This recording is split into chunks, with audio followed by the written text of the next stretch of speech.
BNP চেয়ারপারসনের সাথে তার দুই পুত্রবধূ দেশে আসছেন। তারেক রহমান কবে আসবেন, এখনো কেন আসছেন না, এরকমই তার প্রশ্নটি ছিল।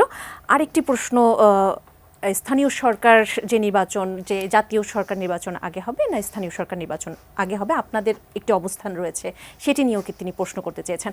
আপনি দুটি প্রশ্ন উত্তর দেবেন। ধন্যবাদ আপনাকে।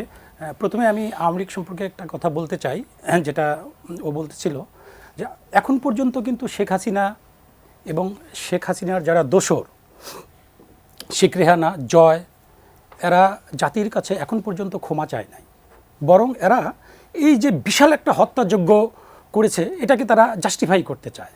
কি হাস্যকর!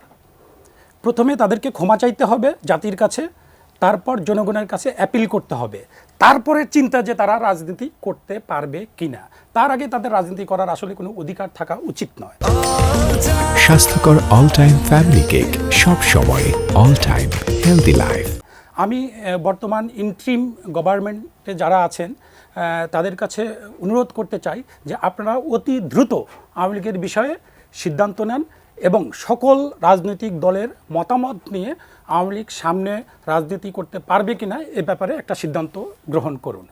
আর যে দর্শক ভাইটি প্রশ্ন করেছেন যে আমাদের লিডার জনাব তারেক রহমান দেশে আসবেন কিনা, হ্যাঁ, অবশ্যই উনি খুব শীঘ্রই দেশে ফিরে আসবেন।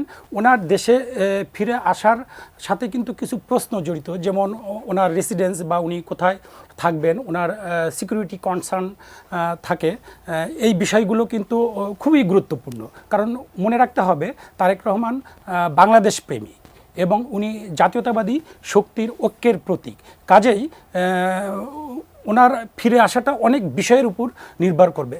তবে আমি বলতে চাই যে উনি খুব শীঘ্রই দেশে ফিরে আসবেন ইনশাআল্লাহ। প্রশ্নটি এভাবে রেখেছেন যে তিনি দেশে আসতে কোনো বাধা রয়েছে কিনা, বা এটি কোনো রাজনৈতিক কৌশল কিনা? আমাদের লিডারের দেশে আসার ক্ষেত্রে কোনো বাধা নেই, উনি খুব শীঘ্রই দেশে ফিরে আসবেন। জি, আরেকটি প্রশ্নের উত্তরটা একটু। আর আরেকজন দর্শক শ্রোতা যেটা বললেন যে জিয়া রহমান সাহেব আগে গ্রাম সরকার নির্বাচন করেছিলেন, আসলে গ্রাম সরকার নির্বাচন আর বর্তমান স্থানীয় সরকার নির্বাচনের মধ্যে কিন্তু পার্থক্য আছে। কারণ সেই কনসেপ্ট থেকে আমরা এখন ইউনিয়ন পরিষদে ফিরে এসেছি, উপজেলা পরিষদে ফিরে এসেছি, বা জেলা পরিষদে ফিরে এসেছি।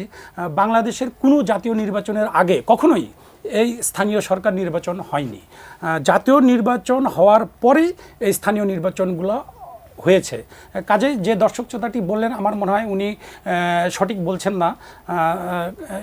জাতীয় নির্বাচনের পরেই বাংলাদেশের সবগুলো স্থানীয় সরকার নির্বাচন হলে সেটাই বাংলাদেশের মানুষের কাছে গ্রহণযোগ্য হবে।